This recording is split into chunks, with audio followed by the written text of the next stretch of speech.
kemudian dia disidang, ditanya, apakah engkau Mesias anak Allah? Apakah engkau adalah anak Allah, anak Mesias? Mesias anak Allah? Apa katanya? Apa gunanya aku menjawab dan apa gunanya aku bertanya? Engkau tidak akan percaya. Sekarang juga Yesus sudah duduk. Sekarang dalam bahasa Yunani nun. Sekarang detik ini juga Yesus itu sudah duduk di sebelah kanan Tuhan di langit, di atas, di sebelah kanan Allah, di sebelah kanan Tuhan. Berarti yang berkata akulah dia ini siapa, Rek? Penyesat yang nanti digunakan oleh iblis, di mana iblis akan masuk ke dalamnya dan keluar dari kubur dan berkata, pergilah, jadikanlah seluruh bangsa menjadi pengikutku. Siapa dia? Kata Yesus, itu adalah penyesat. Kepada aku telah diberi kuasa. Kata Yesus, waspadalah kepada penyesat. Penyesat itu iblis. Dia siapa? Dia adalah penguasa dunia. Yohanes 13:14 nomor 30. Tidak banyak lagi aku berkata kepada kamu, sebab penguasa dunia ini yaitu iblis sudah datang. Dan dia penguasa dunia iblis ini tidak berkuasa sedikit pun atas diriku. Keluar dari kubur, apa katanya? Kepadaku telah diberi kuasa. Pergilah. Siapa dia? Siapa? Kata iblis ketika Yesus dicobai. Yesus, sembahlah aku. Sebab jikalau engkau menyembahku, aku akan memberikan segala kuasa langit dan bumi. Sebab aku berkuasa. Sebab aku berkuasa memberikan kepada siapapun yang aku kehendaki. Rupanya penyesatnya mengatakan akulah dia, diberikan kuasa oleh iblis untuk menjadi penguasa di atas muka bumi ini. Kata Yesus, waspadalah kepada penyesat yang datang kepadamu dan memaki namaku dan berkata, akulah Kristus, yang keluar dari kubur kemudian mengaku Kristus. Makanya Markus mengatakan di dalam Markus 16 nomor 9, pada minggu pagi-pagi itu kemudian Yesus menampakkan diri kepada Maria dalam bentuk yang lain, dalam rupa yang lain. 16 nomor 12-nya dikatakan, lalu Yesus menampakkan diri kepada ke-12 murid itu dalam rupa yang lain, dalam rupa yang lain, dalam rupa yang lain. Berarti yang nampak sudah bukan Yesus, tapi Yesus dalam rupa yang lain. Berarti sudah beda dengan yang asli. Siapakah dia rupa ini? Siapa rupa yang dilihat oleh Yudas? Rupa lain, bukan rupa Yesus, tapi rupa lain. Aku jadi merinding. Yang keluar dari kubur ternyata rupanya lain, bukan lagi rupa anak Maria. Merinding aku, Bang. Ternyata yang disembah Kristen adalah rupa lain, bukan rupa asli. Itulah yang diterangkan oleh Al-Quran. Mereka menganggap itu Isa, padahal itu adalah manusia, rupa lain. Al-Quran mengatakan, wa qaulihim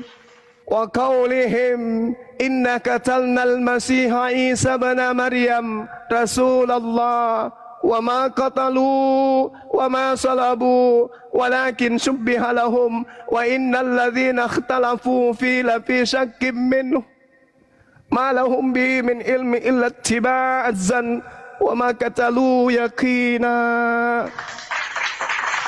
Yang kalian sembah makhluk dalam rupa yang lain. Bukan cuma Al-Quran yang mengatakan itu, tapi Markus pun mengatakan itu. Bahkan Maria juga mengatakan itu. Subhanallah. Nikmat Tuhanmu yang mana lagi yang akan kau dustakan setelah datang kebenaran kepada kalian. Demikian, lanjut. Terima kasih Bang Suma ya. Jadi Bang Suma ini semakin tidak konsisten ya.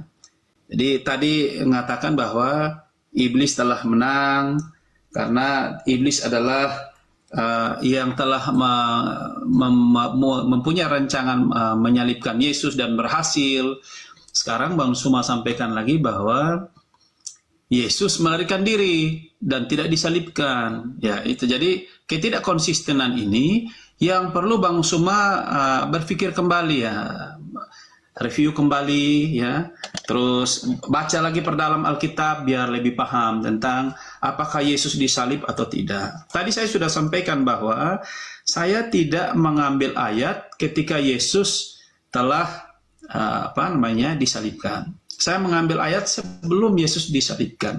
Itu Yesus sendiri yang bilang, kalau Bang Suma percaya Yesus, maka harusnya Bang Suma juga percaya apa kata Yesus. Yesus berkata tadi, saya harus ulang lagi nih kayaknya. Yesus berkata lagi, anak manusia akan disalibkan. Terus ada lagi malaikat yang sendiri yang sampaikan, anak manusia harus diserahkan ke tangan orang berdosa dan disalibkan. Ini bukan perbuatan manusia loh, ini perbuatan orang kerajaan surga, hal kerajaan surga yang disampaikan kepada murid-murid dan kepada Maria Magdalena. Jadi semuanya ini sudah ada dalam ayat Alkitab. Maka tadi ada di Matius 10 ayat 38 itu Bang Suma sampaikan tadi lagi itu bahwa salib itu adalah beban. Benar, itu 1000% benar. Salib itu kita harus pikul, itu bebannya kita. Ketika kita percaya Yesus Kristus sebagai Tuhan dan Juru Selamat, kita akan dibenci oleh dunia ini. Semua dunia akan menolak setiap orang yang percaya Yesus Kristus adalah Tuhan dan Juru Selamat. Dunia akan menolak setiap orang Kristen yang mengakui bahwa Yesus itu disalibkan. Dunia akan membenci, itu benar. Dan ayat Alkitab sudah nubuatkan Kristen, itu. sorry Bang, kita tiktokan. Kristen itu angkat terbesar di atas muka bumi ini kok ditolak katanya. Jangan nyibul, Bos. Sekarang gini, Bang, kita tiktokan gini, Bang. Menurut Yesus, harus dia pergi tinggalkan dunia berdasarkan tertulis di PB atau di PL. Menurut Yesus. Sabar dulu, kan Bang, Anda mengambil kitab Markus 9, anak manusia akan diserahkan kepada manusia. Itu ada di PB kan? Sekarang pertanyaannya, menurut Yesus nih, menurut Yesus, bukan menurut Abang, bukan menurut saya. Menurut Yesus, dia akan pergi meninggalkan dunia ini berdasarkan yang tertulis di PB atau di PL? Iya, perjanjian baru. Hah? Di mana itu Yesus katakan? Ngaco ini Abang. Dengar dulu, makanya dengar Bang Suma. Di mana Yesus mengatakan? Yesus mengatakan, Bang, aku harus pergi sesuai dengan apa yang sudah tertulis tentang aku. Nah, tertulis di mana, Bang? Di PL atau di PB? Bang Suma, biar saya jelaskan dulu, jangan potong dulu biar supaya diskusi ini menarik. Kan Anda sudah 2 sesi, saya juga 2 sesi. Sekarang kita TikTok. Tidak, kan gitu, Bang. Saya menyampaikan dulu karena Bang Suma kan tidak konsisten nih. Jadi saya justru ingin konsisten kita dialog. Yesus mengatakan dia pergi berdasarkan yang ada di PB atau di PL. Iya. Itu dulu. Ya. Oke. Jadi begini, kita buka Alkitab saja ya. Iya. Halo, Bang Suma. Ya, silakan Bang, silakan. Yesus mengaku harus pergi meninggalkan dunia berdasarkan yang tertulis. Tertulis di mana? Di PB atau di PL? Iya. Jadi ini ada di Yohanes ya, di Yohanes itu PB Bang, itu PB. Iya, perjanjian baru kan. Nah, Yesusnya mengatakan aku memang harus pergi sesuai dengan apa yang tertulis tentang aku di mana, di PB atau di PL. Biar kita kan berbagi. Kalau Yesus mengatakan di PB boleh. Abang ini membawa Yohanes, boleh Anda membawa Markus, boleh bawa Roma, Galatia, Filipi, boleh. Kalau Yesus mengatakan di PB. Abang Suma, apakah Yesus berkata di PB atau di PL? Sekarang yang menariknya begini saja, Bang Suma. Menariknya begini saja. Bang Suma itu percaya Allah itu bisa kelihatan apa tidak? Bisa terlihat tidak atau tidak? Tidak kelihatan. Oke, diskusi ini menarik lagi. Oke, kalau begitu begini, kita lihat dari segi PB dan PL. Dari PL duluan lah. Apakah kenapa larinya ke situ Abang ini?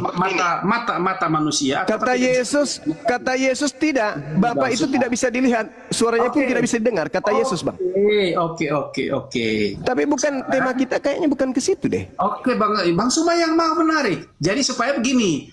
Karena Bang Suma kan tidak percaya Yesusnya, Bang. Ini berbicara mengenai salib. Salib ini karya setan atau karya Tuhan, kan itu. Gini, salib itu hadiah iblis atau yang kalian sembah itu, yang mati di atas salib itu hadiah dari setan atau hadiah dari Tuhan. Kan itu poinnya. Nah, untuk mengetahui itu, Anda mengatakan saya pelin-pelan. Maka mari kita simpulkan.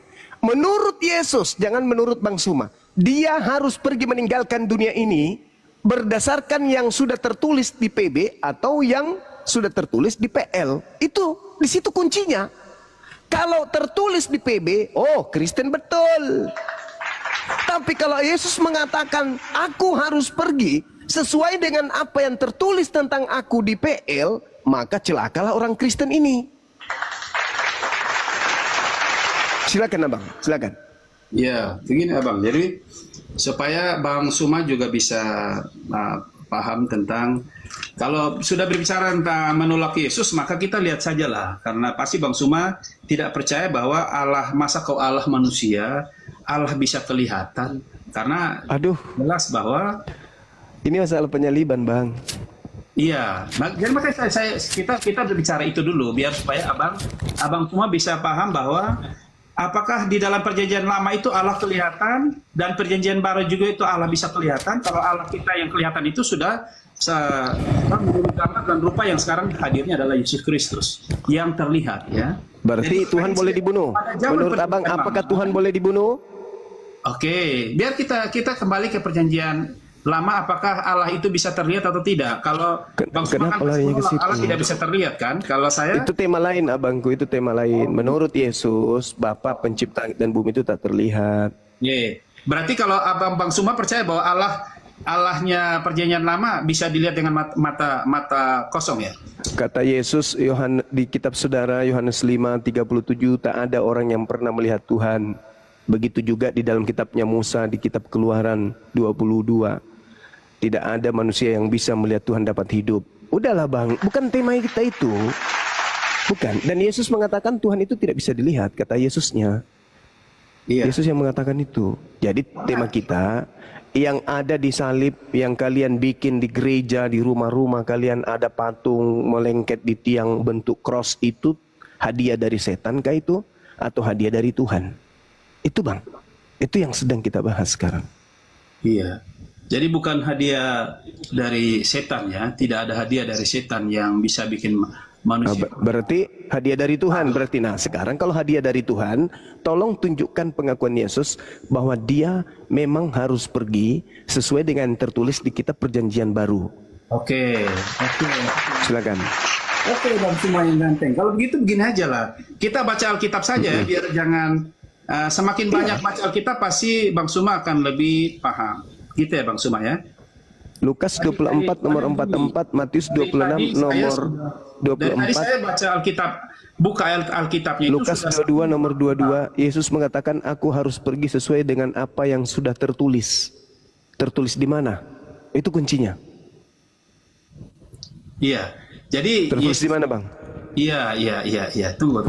Jadi tadi saya sudah sampaikan itu begitu banyak ayat Alkitab yang harusnya Bang Suma bisa tangkap, ya, bahwa Yesus sendiri yang menyatakan bahwa memang dia harus disalibkan. Yesus sendiri yang bilang. Di mana? Di mana tertulis dia harus disalibkan? Di PL atau di PB? Perjanjian baru, perjanjian. Nah, di mana Yesus mengatakan bahwa aku memang harus pergi sesuai dengan apa yang tertulis di kitab PB? Iya, di dalam Matius, coba lihat ya. Di Matius berapa? Matius 26 ayat 2. Coba silakan baca dulu. Matius 26, kalau kita melihat di Matius 26 nomor 24-nya Bang, Yesus justru mengatakan aku memang harus pergi sesuai dengan apa yang tertulis tentang aku. Nah, ketika Yesus menyebutkan kalimat itu, kitab perjanjian baru itu belum ada. Anak manusia memang akan pergi sesuai dengan yang ada tertulis tentang dia. Nah, pada saat itu sudah tertulis buku-buku perjanjian baru atau belum? Iya. Belum kan? Nah, yang tertulis pada saat itu kitab mana? Kitab perjanjian lama kan? Berarti anak manusia. Matius itu murid Yesus bukan? Matius murid Yesus, tapi penulis buku Matius itu bukan murid Yesus. Bang, Yesusnya Anda coba lihat tuh. Anak manusia memang akan pergi sesuai dengan yang ada tertulis tentang dia. Saat Yesus mengucapkan kalimat ini, pertanyaan saya, apakah buku perjanjian baru sudah tertulis? Atau belum?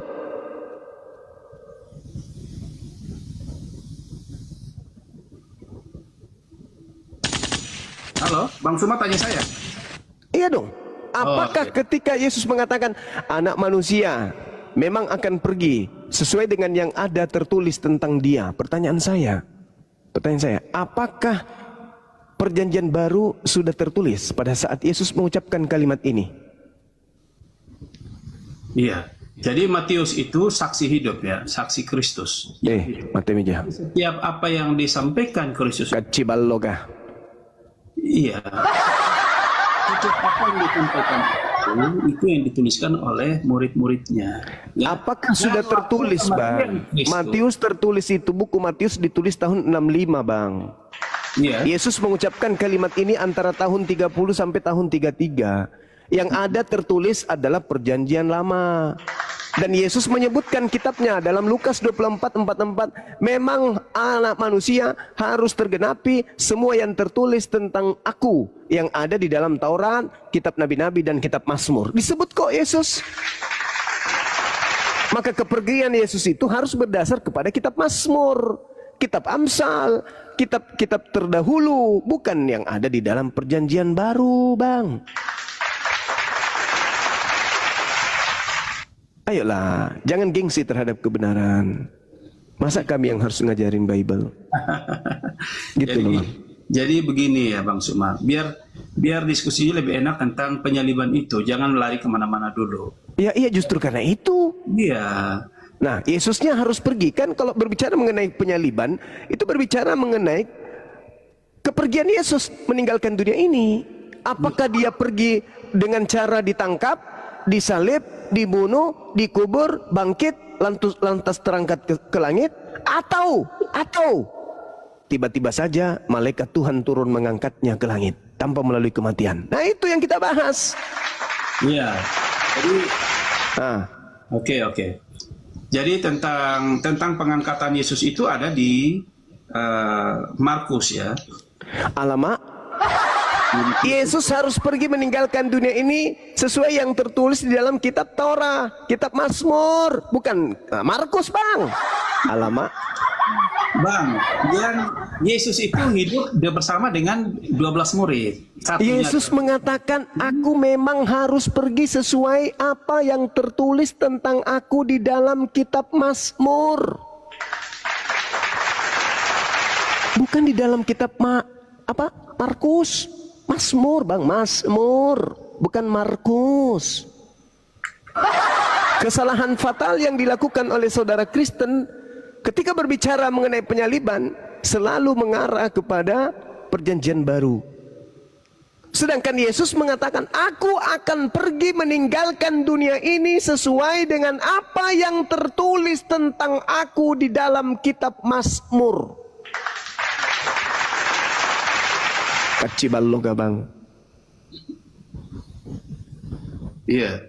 Jadi di dalam Yohanes di perjanjian baru itu Yesus sendiri yang menyatakan, aku berkata aku telah turun dari surga.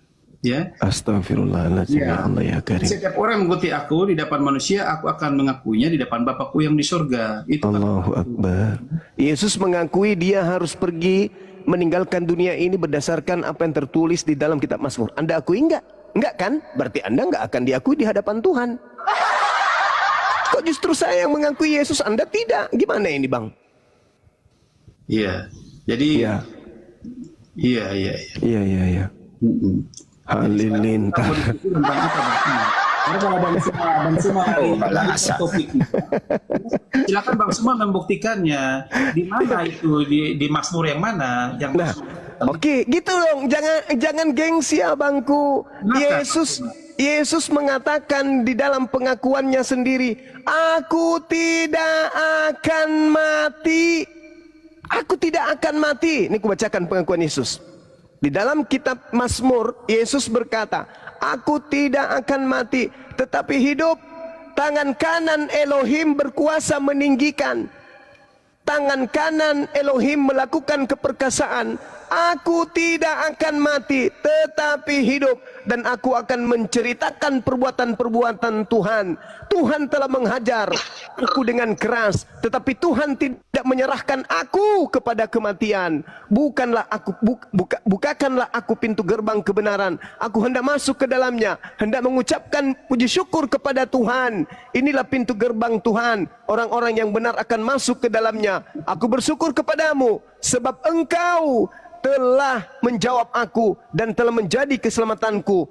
Batu yang dibuang oleh tukang-tukang bangunan telah menjadi batu penjuru. Hal itu terjadi dari pihak Tuhan. Suatu perbuatan ajaib di mata kita. Inilah hari yang dijadikan Tuhan. Marilah kita bersorak-sorak dan bersuka cita karenanya. Ya Tuhan, berilah kiranya keselamatan. Hosana, Hosana. Ya Tuhan, berilah kiranya kemujuran. Diberkatilah dia yang datang dalam nama Tuhan. Kami berkati kamu dari dalam nama Tuhan. Tuhan Elohim, dia yang menerangi kita. Ikatkanlah korban dari hari raya itu dengan tali dan pada tanduk-tanduk mesbah. Tuhanku, Elohim, aku hendak bersyukur kepadamu. Elohimku, aku hendak meninggikan engkau. Bersyukurlah kepada Tuhan, sebab ia baik, bahwasanya untuk selama-lamanya kasih setianya. Ini ucapan Yesus, Bang. Bang Suma yang ganteng. Ini ucapan Yesus atau bukan? Bang Suma. Ini ucapan Yesus atau bukan, Bang? Silakan Bang Cuma cermati dengan baik. Saya ulang lagi. Ini ucapan Yesus atau bukan? Masya Allah. Barakallah sahabatnya. Bang Cuma.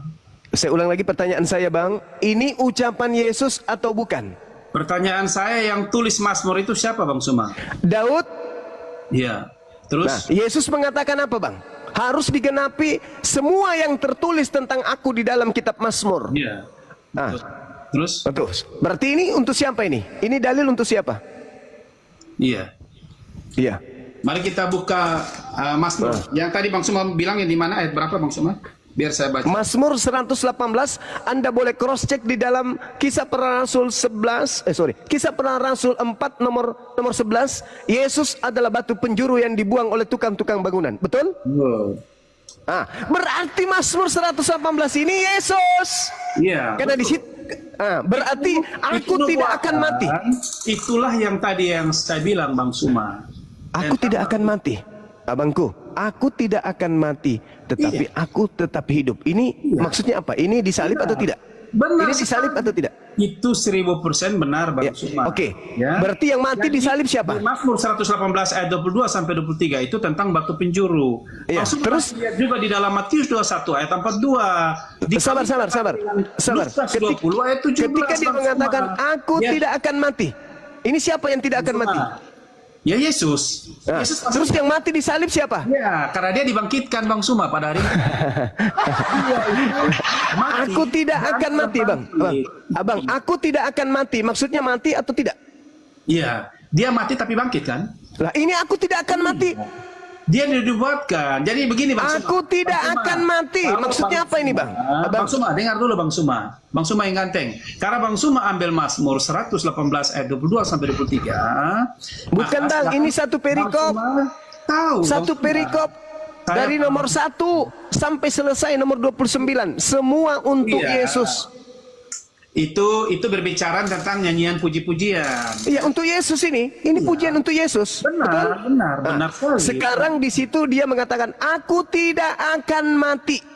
Betul. Yang mati disalib siapa? Ya. Jadi lihat dulu Bang Suma. Alamak. Ada ayat-ayat.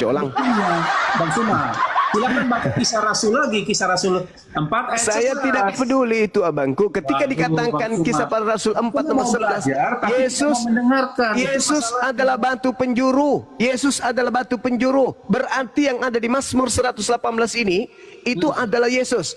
Adalah Yesus. Kemudian ketika dikatakan Hosana, Hosana, diberkatilah anak Daud, itu siapa? Iya. Yesus kan? Nah, berarti ini nih yang terjadi, berarti diberkatilah dia yang datang dalam nama Tuhan. Diberkatilah kamu. Ya Tuhan, berilah kiranya keselamatan. Berarti ini untuk Yesus kan? Iya. Nah, berarti yang tidak akan mati ini siapa? Yesus kan? Betul. Terus yang mati di atas pohon salib itu siapa? Makanya Bang Suma makanya Bang Suma, kalau Bang Suma paham, saya Bang Suma mau pintar tidak? Kalau mau pintar, Allahu Akbar, Masya Allah. Bang Suma ini aku tidak akan mati. Iya, tahu, paham Bang Suma yang kan. Lalu yang mati di salib itu siapa? Iya. Makanya Yesus sendiri, yang Bang Suma percaya Yesus kan? Nubuatan yang ada di Mazmur ini Bang Suma percaya kan? Iya, ini untuk Yesus. Oke. Bang Suma percaya kan? Oke. Iya. Kalau Bang Suma percaya apa yang dinubuatkan di dalam Mazmur, Bang Suma juga percaya apa kata Yesus kan? Justru karena Yesus merujuk ke sini. Oke, apa yang dikatakan Yesus Bang Suma percaya tidak?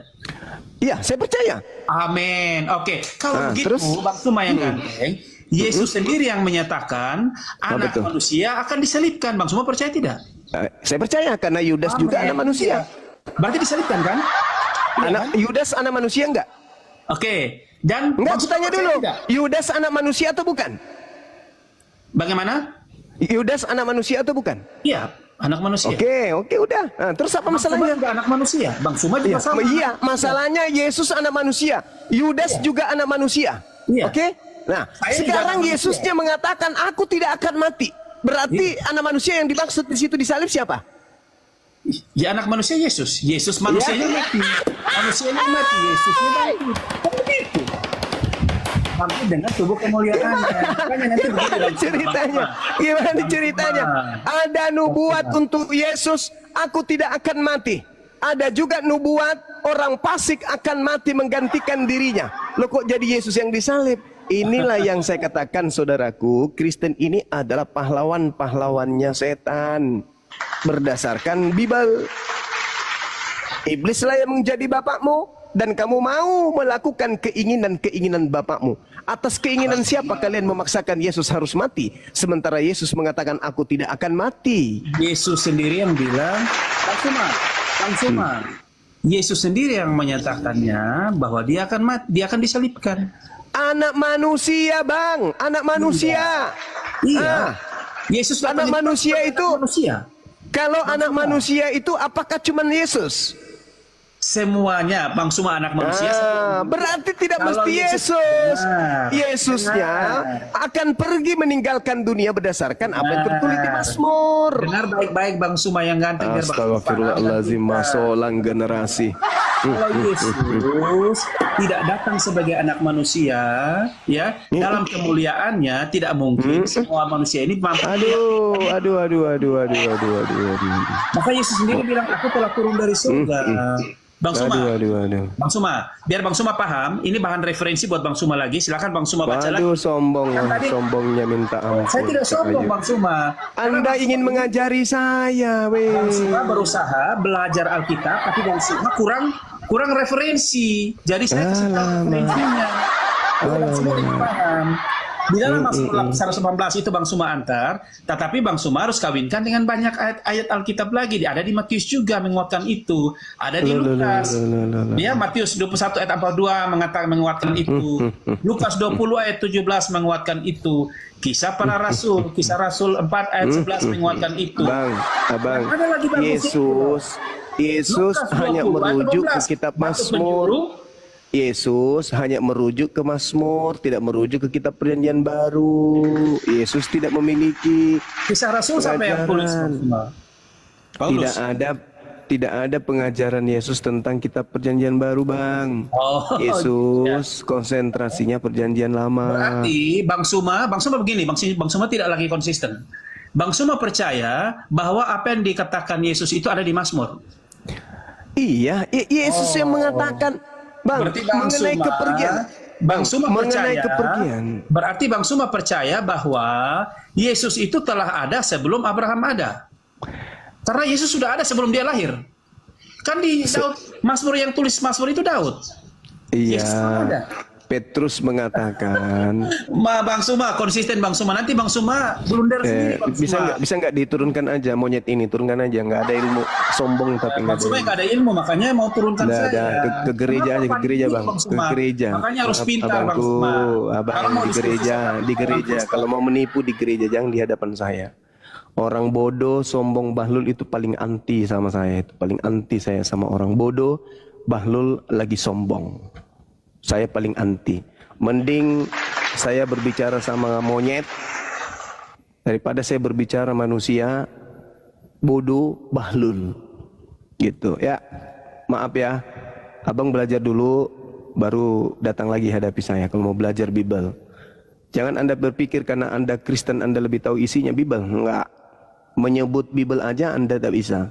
Anda selalu menyebutnya Alkitab. Itu aja ilmu Anda sudah ketahuan. Bible kok disebut Alkitab, itu aja udah ketahuan ilmu Anda itu. Oke, ada pasien lagi? Silakan. Ya, selamat malam Bang Yosi. Dibuka mute-nya Bang Yosi.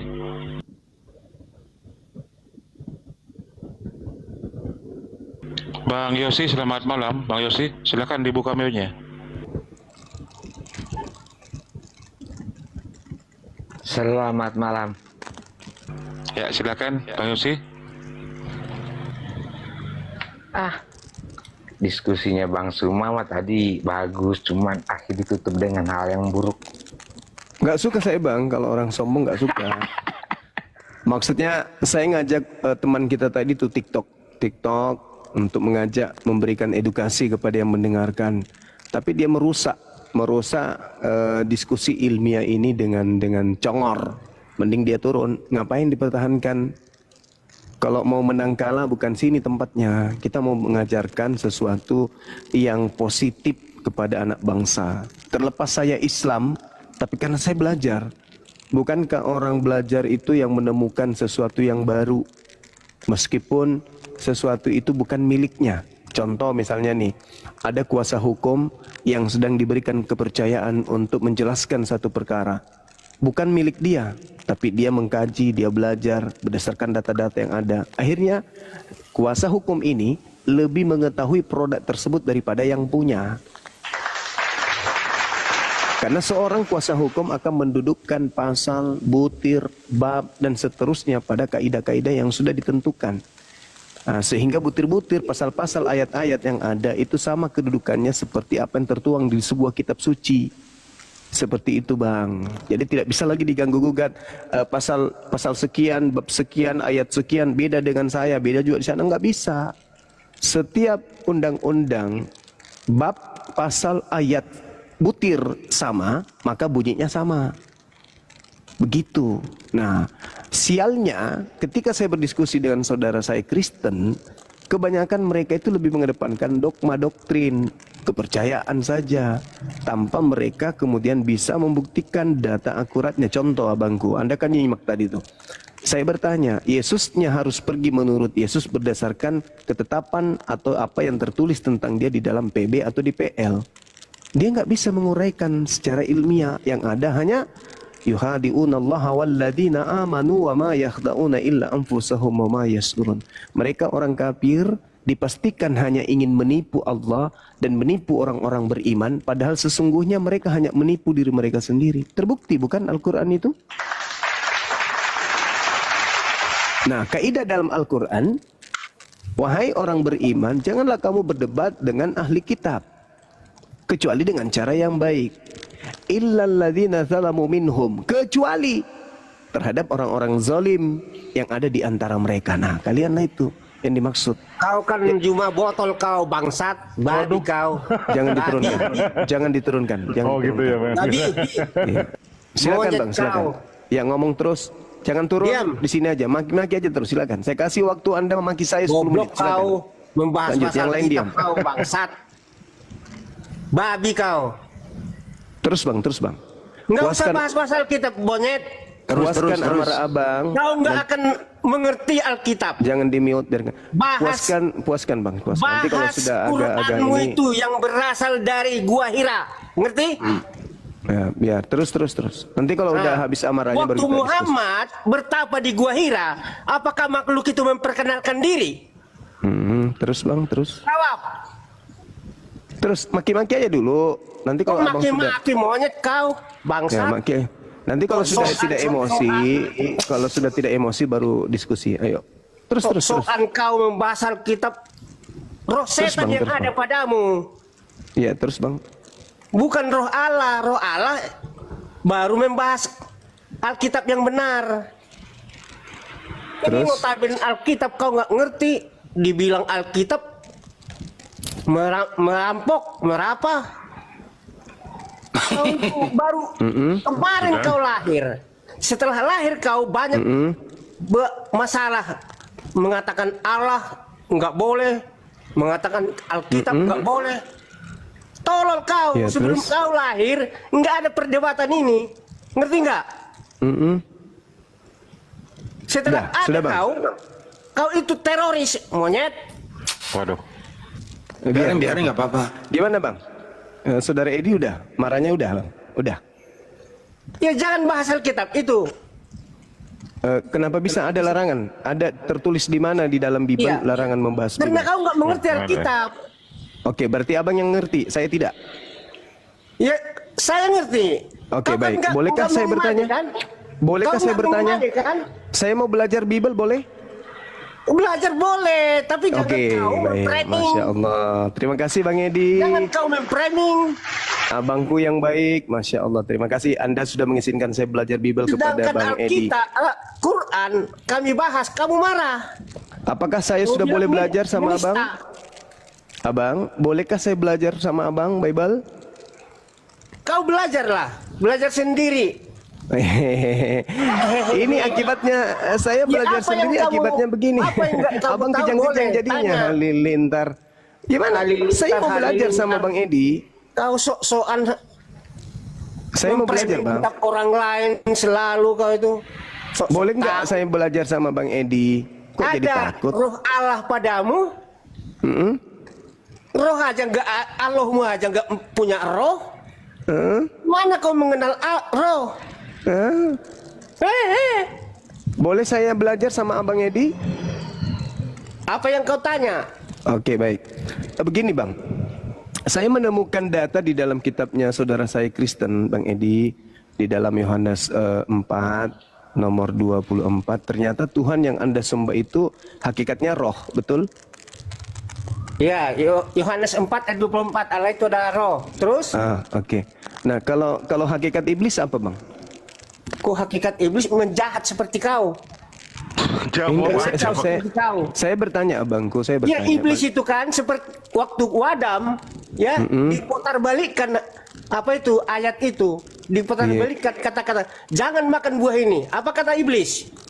Oh, Makan. kalau kau makan ini, kau seperti Tuhan. Makanya seperti ini. Kau bolak-balikan iblis kau. Ketika Tuhan mengatakan jangan makan babi, iblisnya mengajarkan makan babi Siapa atau yang jangan? makan babi? Monyet? Enggak, maksudnya Bang, ketika Iya, siapa Tuhan yang mengatakan, makan babi? Saya nggak makan babi. iya, saya kan enggak tuduh Abang. Kau kan makan unta. Iya, makan saya kan belut. saya enggak tanya Abang kan, saya bertanya. Terus kau bilang kalau kata Tuhan tidak makan babi, siapa yang makan babi? Enggak, maksud saya kan Tuhan melarang makan babi, Ya. jangan kau makan babi. Nah, siapa yang makan babi rupanya? Iblisnya ketika datang mengajarkan makan babi atau jangan makan babi, Bang. Ya, siapa yang makan babi? Saya nggak mau tahu siapa yang makan babi. Saya Tidak cuma mau tanya. tahu, kok nuduh-nuduh orang makan babi gimana sih? Kan ada Adam tadi Anda mengambil Adam dilarang jangan makan buah, iblisnya mengatakan Ya. makan buah. Nah, ketika Tuhan mengatakan jangan makan babi, iblisnya mengajarkan apa? Makan babi atau jangan makan babi? Iblis tidak pernah menyuruh makan babi. Hah? Hah? Masa? Iya, Kan iblis itu selalu bertentangan dengan Tuhan, betul? iya bertentangan. Nah, ketika Tuhan mengatakan kemudian jangan Gimana makan babi, tertulis iblis menyuruh makan babi? enggak, tunggu dulu. Ketika Tuhan Jangan kau melarang, memframing kitab. Kau ini goblok, sudah goblok, sok-sokan. saya kan bertanya, Abang. Saya kan Iya, bertanya. di mana tertulis iblis menyuruh makan babi? Iblis tidak menyuruh makan babi. Kenapa Begitu. kau memframing? Lah, saya bertanya. Lah. Saya bertanya. Ketika Tuhan mengajarkan jangan makan babi, Saya iblisnya sarankan kau mengajarkan. jangan bahas Alkitab. Kau nggak mengerti Alkitab. Kenapa takut Bibelnya Oh, dibahas? kenapa takut? Saya nggak takut. Enggak, kenapa? Kenapa takut? Kenapa apa? Kan ada perintah beritakanlah Sehingga Bibel. orang-orang Kristen yang lemah imannya kau hancurkan. Nah kan abang sendiri Kan- imannya kuat tapi kenapa Kan kejang-kejang? kau bilang membentengi. Anda kejang-kejang padahal katanya imannya kuat. Gimana cerita? Halilintar. Bang Edi, Betapa di Gua Hira, apa makhluk itu memperkenalkan diri? Coba jawab. begitu juga ketika Paulus kemudian menerima 13 buku. Paulus. Apakah Paulus kemudian datang ia Yesus. mengajarkan kepadanya memperkenalkan diri? Abang. Datang Yesus, kena sinar Ayo, Bang. dia 3 hari dia buta. Oh, itu Yesus yang datang. Yesus yang datang. Itu Yesus yang datang. Yesus yang datang. Kata siapa Yesus yang datang? Kata Kenapa siapa dia- itu Yesus? Apakah engkau Tuhan? Kata Rasul siapa Paulus, itu ya? Yesus, Bang? Yesus itu Oh, Paulus. Kata Paulus itu Yesus. Nah, ada nggak Yesus pernah mengaku kalau itu adalah dirinya? Bang. Telepon bom-bom. Ada nggak Yesus pernah mengaku kalau itu adalah dirinya? Aku akan datang dengan rupa cahaya dan rupa suara. Dengarkanlah aku. Apakah Yesus pernah mengajarkan itu? Atau itu hanya pengakuan Paulus aja dengan krunya? Karena malaikat sendiri mengatakan Yesus akan datang lengkap dengan daging. Yesus juga mengatakan dia akan datang yang lengkap kedua dengan... kali, ya itu semua itu sudah... ada tanda-tandanya, ya. Terjadi perang dengan Jadi kedatangan yang keberapa yang datang kepada Paulus itu, Bang? Kedatangan yang kedua, kalau kedatangan secara Yang pribadi datang kepada Paulus itu kedatangan keberapa? Tidak ada tanda-tandanya kalau Bang. secara pribadi, ya. Nah, Tapi berarti itu secara bukan global, Yesus kalau dia dong? datang ada tanda-tandanya. Bukan seperti berarti yang datang kepada Nabi Paulus itu bukan keluar Yesus. dari gua ucuk-ucuk jadi nabi, jadi rasul, jadi baginda. Sadar Ya. kau. Ya, Paulus gimana? Paulus gimana, Bang? karena Dia cuma bertemu dengan berjalan. Yesus. Bertemu dengan Yesus. Dari mana Anda tahu kalau itu Yesus? Dari mana Anda tahu kalau itu Yesus? Dari mana Anda tahu? Ya, dari mana Anda tahu kalau itu Yesus? 9 itu baca. Berarti dari Lukas. Bisa para rasul 9 baca. Iya, berarti dari Lukas. Berarti Lukas yang kasih tahu Anda. Lukas. Bisa para rasul. Lalu dari mana? Rasul. Iya, kisah para rasul itu tulisan siapa? Iya, baca itu. Dia. Iya, itu tulisan dia siapa? Dia Hei, tadinya kisah bernama para rasul itu Saulus. tulisan siapa? Tulisan siapa? Rasul. Tulisan rasul. Rasul siapa? Oh, Rasul rasul siapa? siapa? Ya banyak rasul Mulai itu di situ.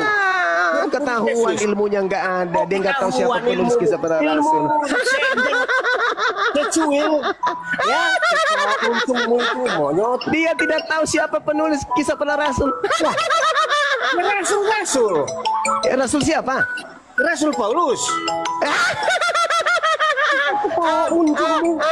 Goblok. Sudah goblok. Penulis kisah para rasul Paulus.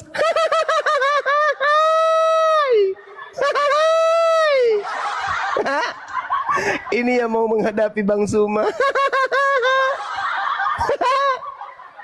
Penulis kisah para rasul Paulus. Astagfirullahaladzim, ya Allah ya Karim. Ini pendeta pengejar perpuluhan gini kerjanya. Penulis kisah para rasul Paulus. Pendeta perpuluhan bangsamu di jalan-jalan mengambil mobil. Saudara Edi penulis kisah para rasul siapa? Loh, rasul. Rasul siapa? Ya rasul. Enggak kau baca itu Rasul siapa siapa? rasulnya? Kau Siapa? Gue siapa? Baca dulu kisah para rasul itu. Masalah generasi. Siapa yang nulis? Itu saya tanya sama kau. Waktu Muhammad bertapa, apakah makhluk itu memperkenalkan diri? Tidak memperkenalkan diri. Nah, sekarang ketika Paulus menuliskan ini, aku tidak bisa membaca. Baca ketika ini, aku Paulus tidak menulis bisa membaca. Ketika kalinya dicekik dia pingsan. Setelah dia sadar, hafalkan. Oke. Tidak memperkenalkan diri. Oke. Nah, sekarang ketika Paulus menulis buku Roma itu diterima dari mana? Pergi ke Waraka bin Nopal. Ketika Paulus menerima buku Roma itu diterima dari mana, Pak? Ya, pendeta Nasrani. Udah selesai kisah itu. Ya. Udah selesai itu, Bang. Udah selesai. Dibilang mungkin. Udah selesai itu, Bang. Mungkin itu Jibril. Abangku. Nggak ada mungkin. Abang. Biar kau tahu. Makanya. Ya. Ciri-ciri Nabi harus kau mengerti. Ciri-ciri Nabi harus ada pendamping. Contohnya Musa, pendampingnya Elia, pendampingnya Elisa. Ketika Yesus berada di Betania di rumah Simon si kusta. Pertanyaan pertanyaan saya, Wah, ketika datang tidak Paulus ada nabi, menulis yang ada rasul. buku Roma, Ya. Aduh. Paulus menerima dari siapa Tahu, tidak buku tahu Roma apa-apa. ini? Sok-sok tahu. Mas Edi, Enggak Paulus usah menulis kau buku Roma dari framing. mana? Alkitab, ya. Mas Quran Edi, mula bahas. Mas Ya, Edi, supaya kau Paulus menerima paham. buku Roma dari mana? Setelah kamu paham Quranmu itu, Mas. baru itu kabarkan. Mas, Ke orang. Mas Supaya tertarik. Ponyi, Jangan kita Edi Quran kau Ponyi. bahas-bahas. Sementara kau tidak Edi mengerti. Ponyi. Aduh. Ngomong sendiri. Edi Ponyi, Saya perhatikan pemakan framing kita orang lain. monyet. Ya. Edi, Nggak usah bahas, kau nggak tukang coli Karena yang di ada di dalam belakang otakmu itu adalah kamar. Ya. Tidak ada roh kudus dalam hatimu. Jadi orang-orang Edi, domplak. pekerja-pekerja, pendeta-pendeta, dan ini sudah ada roh kudus. Ya, mengerti tentang Alkitab. Wah, Alkitab itulah yang menerangkan Alkitab itu sendiri. ditanya siapa penulis kisah para rasul Paulus, katanya ngerti. Ya, rasul-rasul yang menulis. Rasul-rasul. Nabi mengaku rasul. Tahu arti rasul enggak? Rasul generasi. Langsung berbicara siapa kepada dia. penulis kisah Itu para rasul itu cuma Langsung satu orang, Bang. Tuhan memanggil Yang nulis kisah para Terus, rasul itu bukan aku. rasul-rasul, tapi cuma satu orang yang Tapi- nulis kisah para rasul itu. kata siapa? Ya. Namanya rasul-rasul berarti beberapa rasul. Wah, dasar tuyul. Ay, go. Itu tulisannya adalah Edi Badai yang Ya, menuliskan tentang kumpulan cerita rasul-rasul. Itu yang betul. Dasar pemakan kutu. Yang kayak gitu aja nggak sampai ilmunya. Rasul berarti beberapa rasul. Kamu Iya, juga cerita tentang beberapa rasul, Daripada tapi dituliskan satu Quranmu orang. ada, Pemakan kutu. ya, sapi betina. Kalau menghujat jago. Nah, kau Menghujat bilang jago. menghujat. Kan ada Al-Baqarah di situ, di Quran, siapa bukan? penulis kisah para Sapi rasul? betina, apakah sapi betina itu yang menulis? Udah ya. Udah, Edi. Udah. Al-Baqarah, Alah. sapi betina. Apakah sapi betina itu yang menulis? Aduh. Kisah para Quran rasul mulai- ditulis sama Paulus. Bagusin. Semut beriringan. Apaan itu? Hah? Apa semut itu mendapat wahyu? Aduh, kalau Alkitab lengkap. Oh, lengkap. Ya, Matius berarti Matius yang menulis. Ya. Lukas berarti Lukas yang menulis. Jelas. Kalau kisah para rasul Ini siapa yang tulis? Sapi betina. Apa sapi betina itu? Kalau yang kisah menulis? para rasul siapa yang tulis? Aduh, makanya itu belajarlah dengan baik. Kisah para rasul Ya. yang tulis siapa? Ya, rasul-rasul. Siapa itu? Kok siapa itu? Salah satu Rasul Paulus. Tahu lucumu itu. Aduh. Masolang generasi halilintar. Ya, rasul-rasul daripada nabimu mengaku rasul. Udah. Kamu istirahat dulu, istirahat. Nggak pernah Saudara manggil Edi, dia. istirahat dulu, Ya. Edi. Cebok dulu, belajar. Ya, nulis kisah para rasul Paulus katanya. Aduh, sakit ini. Lulusan dari STT mana dia itu? Parah. Masolang generasi. Jadi teman-teman sekalian, belum terjawab ya dari saudara kita Kristen, siapa yang menghadiahkan orang yang disalib, apakah Tuhan atau setan? Ya, kalau menurut Edis kemarin, ya itu setan, kata dia gitu kan ya. Menurut bom-bom bukan katanya, tapi Tuhan. Ini bahaya, yang bom-bom ini yang bahaya ini. Kalau itu rencana Tuhan atau hadiah dari Tuhan, berarti Tuhan kerjasama dengan iblis. Bukan begitu? Berarti Tuhan bekerja sama dengan iblis supaya iblis membisikkan kemudian rencana siasat kepada Yudas. Wah, bahaya ini. Bahaya ini bom-bom ini. Berarti Tuhan merencanakan imam kepala mahkamah agama membuat tipu muslihat dan kesaksian palsu. Bahaya Tuhannya. Tuhannya bom-bom, ngeri. Sebenarnya salib itu memang apa ya? Materi itu sangat berat, karena kalau dikatakan itu rekayasa iblis, berarti iblis yang menghadiahkan keselamatan. Tapi kalau dikatakan itu rancangan Tuhan, berarti Tuhan melanggar perkataannya sendiri, orang benar tidak boleh dibunuh. Dan Tuhan bekerja sama dengan iblis kemudian untuk menggiring Yesus sampai mati di atas tiang salib. Jadi serba salah. Berat. Beruntunglah umat Islam ini tidak tersentuh imannya dengan kajian-kajian penyaliban selain daripada Nabi Isa tidak disalibkan. Masya Allah. Islam memang luar biasa, sahabat-sahabat sekalian. Oke. Tak ada lagi pasien kayaknya udah habis. Ya, Bang Goto ingin ada yang mau disampaikan, silakan. Ya, masih sedikit dulu. Silakan Bang. Oke, jadi begini kawan-kawan ya.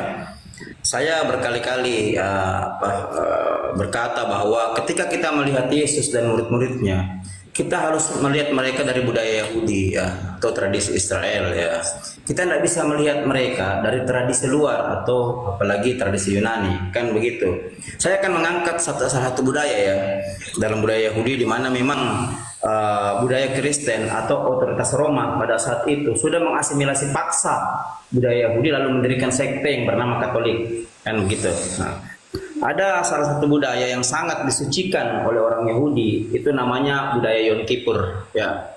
Yom Kippur ini adalah hari raya yang paling disucikan dalam budaya Yahudi, di mana Yom Kippur ini budaya yang memperingati hari penghapusan dosa atau hari penebusan dosa. Ya, jadi Yesus bahkan murid-muridnya semasa hidup itu selalu mengajarkan budaya Yom Kippur. Nah, kalau budaya Yom Kippur ini kalau kita lihat ritualnya bernama Kidut, di mana dilakukan 25 hari yaitu berdoa dan berpuasa untuk memohon ya pertobatan kepada Tuhan. Sebenarnya sudah dijelaskan sama Yesus dalam Matius 18 ayat yang ketiga ya. Jika engkau tidak bertobat dan menjadi seperti anak kecil ini, maka engkau tidak akan masuk ke dalam kerajaan surga. Sebenarnya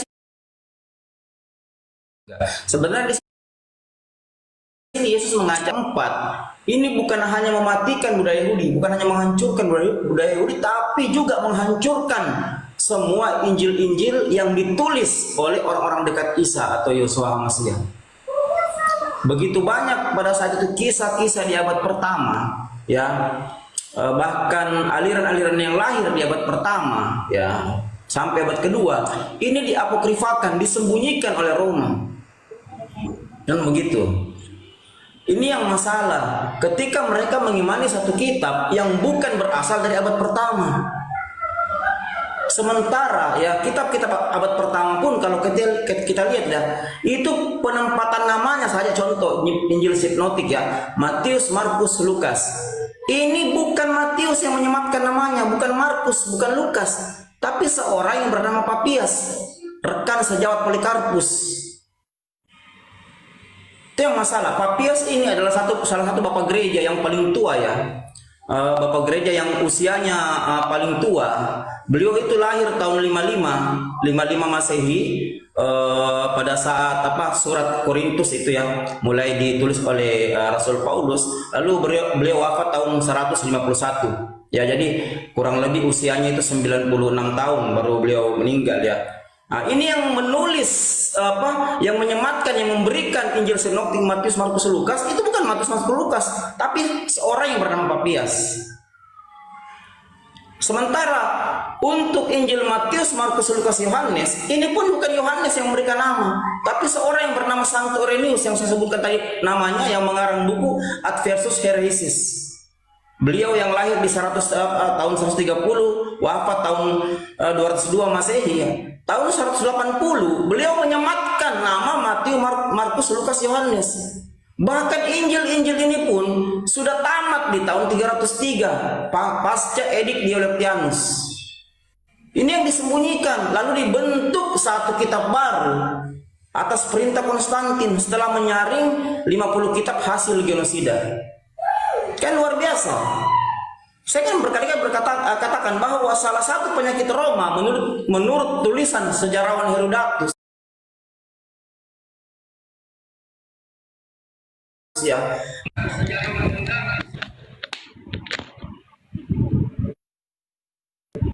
habis budaya ini dihancurkan, diambil, diasimilasi paksa untuk mendirikan sekte baru. Makanya Martin Luther datang 1517 itu ya, abad ke-16, ingin mengembalikan Kristen ke awal ya, di Kisah 1126. Tapi karena Martin Luther tidak lagi mendapatkan literasi Injil ya. Kenapa? Karena sudah disembunyikan oleh Roma. Akhirnya tetap memakai karya Desiderius Erasmus yang kita kenal dengan Testio Receptus itu. Kebetulan saja pada masa Martin Luther itu Indulgensi atau surat penebusan dosa lagi top-topnya, lagi viral. Jadi dijadikan jembatan buat Martin Luther berikut istrinya Katrina van Boer dengan 11 biarawati lainnya untuk keluar dari Katolik.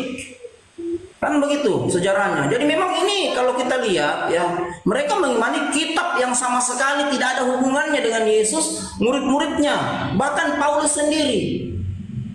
Bahkan Paulus pun sendiri kalau kita lihat, kita pelajari sejarahnya baik-baik ya, apa yang diceritakan dalam Bible kanonik tahun 364 ini banyak yang berbeda dengan sejarah asli Paulus. Kayak saya bilang, seandainya saja Bible ini waktu dikanonikan tahun 364 di Laodikia, Paulus masih hidup, digetok kepalanya semua ini. Tak jamin. Kenapa? Karena apa yang diceritakan Bible itu sama sekali tidak sesuai dengan sejarah asli tokoh-tokohnya. Sejarah Yesus, sejarah Paulus, sejarah Cornelius, dan sejarah yang lain. Ya. Kenapa seperti itu kawan-kawan? Karena memang mereka ini menjadikan Bible, otoritas Roma menjadikan Bible ya sebagai jembatan masuknya ajaran pagan ke dalam budaya Kristen pasca delik Milano. Abang tahu nggak arti perjanjian baru, The New Testament? Itu perjanjian baru artinya bukan dari 331, bukan. Perjanjian baru itu artinya perjanjian yang baru dibuat oleh 3 orang. Siapa ini? Kaisar Konstantin, Kaisar Licinius, dan Eusebius, perwakilan Kristen yang berhasil disogok oleh Konstantin karena lepas dari genosida Edik Diocletianus. Ini poinnya di sini. Mereka tidak belajar ini kawan. Mereka mengimani kitab yang memang formulasinya dari ajaran pagan, dan kita bisa buktikan itu. Nah, saya punya ratusan bukti untuk itu. Tokoh-tokoh diasimilasi, tokoh Yesus diasimilasi, tokoh Paulus diasimilasi, tokoh Barnabas diasimilasi. Dibuat ajaran baru, diambil nama-nama mereka. Bahkan saya katakan tadi seperti Flavius Josephus. Flavius Josephus ini baru dicatat namanya, diasimilasi budayanya nanti di 1239 pasca ditulisnya Alkitab oleh John Wycliffe. Luar biasa mereka ini. Siapa yang kerja ini? Bahkan tempo hari saya kaji dengan Bang Ardian, saya Kodeks Vatikanus yang ditulis abad ke-4 itu hilang dari lembaran 1919 hingga 1936, berisi karangan manusia yang dibuat oleh Kardinal Basilion yang baru masuk manuskripnya di abad ke-13. Ini luar biasa. Ini kitab apa ini? Ini juga sudah jelas bukan firman Tuhan. Ini karangan manusia. This is written by humans. Dari sisi ontologi.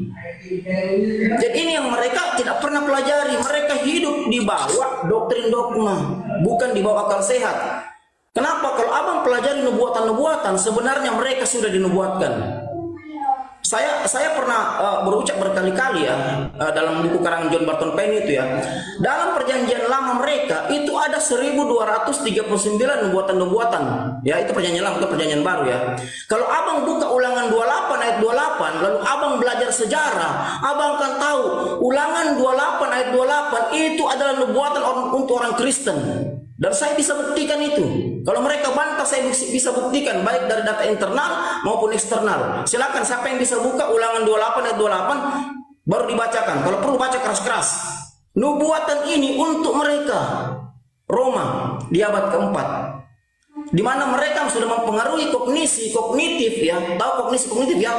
Itu adalah kegiatan berpikir manusia. Mereka memasukkannya dengan karangan-karangan filsuf. Contoh kecil, Yohanes 1 ayat 1, en harka en hologos, kai hologos en prostonteon, kai theos en hologos. Ini adalah himne Platonis yang sudah diucapkan tahun 428 oleh Plato, lalu dipopulerkan oleh seorang Philo yang populer di abad ke-1. Philo ini seorang tokoh Yahudi, turunan Yahudi yang mengajar di Alexandria. Beliau lahir tahun 37 ya. Beliau lahir tahun 37, wafat tahun 46. Ya, beliau sejaman dengan Yesus. Ini yang mempopulerkan Yohanes 1 ayat 1. Yohanes 1 ayat 1 itu sudah diucapkan dari tahun 428. Diambil oleh penyelain Bible. Kenapa? Karena pada saat itu Bible Yunani, Romawi itu dipenuhi oleh para filsuf. Ngumpulnya di mana mereka? Ngumpulnya di Alexandria. Alexandria itu pusat perpustakaan terbesar dunia di zamannya. Di abad keempat itu. Di sana itu orang-orang pintar berkumpul di situ. Makanya Konstantin meminta Eusebius dan rekan-rekannya menulis kitab Bible yang akhirnya dinamakan The New Testament, ditempelkan dengan Septuaginta atau tanah yang rusak. Septuaginta tanah yang rusak ya. Sekali lagi saya ulang, Septuaginta mereka tanah yang rusak. Makanya kalau abang bawa Bible ke depan orang Yahudi, lalu abang bertanya, Om Yahudi, ini Bible kabar buruk enggak atau kabar baik? Langsung mereka katakan rame-rame, bawa jauh-jauh itu Bible. Bible itu adalah kecelakaan besar buat kami Yahudi. Bible itu adalah kabar buruk buat kami Yahudi. Karena itu adalah tanah yang rusak, orang yang rusak. Kenapa? Karena Torah yang dikanonikan tahun 70 pasca penghancuran Bait Suci oleh Jenderal Titus, itu isinya 24 kitab, langsung dikanonikan oleh pimpinannya itu Yohanan bin Seke. Ya, itu berisi 24 kitab. Kenapa bisa berubah jadi 46? Makanya Yahudi marah sekali dengan Kristen. Kenapa? Kitab mereka dicolong, dirubah-rubah, narasinya ditambah-tambahkan. Kurang lebih 3.700 ayat ditambahkan masuk. Campur dengan kitab tanah, marah. Datang Martin Luther, kurangi lagi 7. Jadi mereka ini punya kitab menurut Yahudi tanah yang rusak. Itu poinnya di situ. Mereka sudah mengasimilasi budaya Yahudi untuk membentuk satu sekte yang awalnya formulasinya dari ajaran pagan. Kita bisa buktikan itu. Saya punya ratusan bukti, bukan 1 2, banyak. Buktinya untuk itu, dari bukti-bukti sejarah. Mereka mencatat nama-nama tokoh seperti tadi Flavius Josephus, Papias, Polikarpus, Ignatius. Padahal Polikarpus, Ignatius, Santorius ini tidak percaya kalau Yesus disalib. Mereka percaya bahwa yang disalib itu orang yang diserupakan. Sejarahnya seperti itu, tapi mereka mencatat nama ini seolah-olah nama ini ada hubungannya dengan kaitan penyaliban Yesus, padahal tidak ada hubungannya. Bahkan mereka, ya, rekan-rekan mereka itu banyak yang tidak percaya kalau yang disalib itu adalah Yesus, adalah Yeshua Masiah. Tapi seorang yang diserupakan, benarlah kata Al-Quran dalam An-Nisa 157 itu. Benar juga kata Al-Quran ya dalam dalam Al-Baqarah 79. Bismillahirrahmanirrahim. Fa wailul lil ladzina yaktubunal kitaba bi aidihim zumma yaquluna hasamin indillahi liyasitaru bihi sumanang kalila. Celakalah mereka yang menulis kitab dengan tangan-tangan mereka sendiri, kemudian berkata ini dari Allah dengan maksud menjualnya dengan murah. Ini pun kalau kita kaji, kalau kita lihat Eusebius, kita lihat tokoh-tokoh siapa di belakangnya, termasuk Kardinal Basilion. Kalau kita baca, mereka memang membuat kitab, memasukkan ini untuk apa? Untuk mencari uang. Mereka dibayar untuk ini, jelas sejarahnya, kita bisa jelaskan itu. Itu yang masalah. Makanya Bert de Ehrman, kalau abang baca buku karangan Bert de Ehrman yang Mosketing Yesus, ya, apalagi buku karangan Mulyadi Samuel, dokumen pemalsuan Bible, kita akan tahu sebenarnya kitab ini kitab apa. Nah itu mungkin sedikit dari saya ya. Sedikit dari saya tambahan supaya kita paham ya. Ya, terima kasih Bang Goto. Perlu diketahui oleh teman-teman penonton ya, Bang Goto ini adalah seorang mu'alaf. Beliau pakar dalam bidang kristologi. Beliau selalu tiap hari ketika buka komal sering berbicara, mu'alaf berbicara kristologi gitu. Baik, saya sapa teman dari pihak Kristen, Bang Topi Bundar, selamat malam. Silakan dibuka mute-nya. Assalamualaikum warahmatullahi wabarakatuh, Ustadz. Ustadz Arif. Assalamualaikum warahmatullahi wabarakatuh. Bang Topi Bundar. Waalaikumsalam warahmatullahi wabarakatuh, Bunda Rahma. Ya. Lanjut. Ya, Bang Topi Bundar, selamat malam. Silakan dibuka mute-nya. Malam. Ya. Mau berdiskusi dengan Gurunda. Bang Topi Bundar ini kalau tidak salah kemarin juga sering naik ke Komal kita. Beliau juga ingin belajar dan kayaknya tidak pernah menghujat Bang Topi Bundar ya. Hampir menghujat. Hampir menghujat. Silakan kalau mau berdiskusi dengan Gurunda. Silakan. Kalau Gurunda yang terhormat, yang mulia, yang kusembah. Aduh. Salah ya. Silakan Bang Topi Bundar. Apa yang mau disampaikan? Iblis pahlawan salib. Bagaimana ceritanya? Ya, dibantah kalau memang Anda punya data. Silakan. Ya,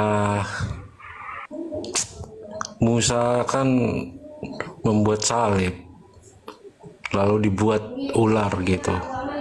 Jadi selama ini yang dituntun Musa itu keturunan ular beludak gitu. Jadi tiang salib yang digantungkan ular itu menjadi kekuatan mereka gitu, supaya ular itu menghisap semua penyakit yang ada di keturunan ular beludak. Itulah ya penggenapannya, dia akan memakan debu tanah gitu. Itu yang dimaksud gitu. Ya, kaitannya dengan penyalipan Yesus apa, Bang? Nah, seperti Musa meninggikan ular di tiang salib itu, maka dia harus digantikan oleh Yesus untuk memeremukkan si ular itu yang berdiri di tiang salib itu gitu. Sudah. Ya, bisa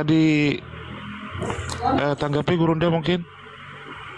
Ya, ular tembaga itu tidak disembah oleh orang-orang Yahudi.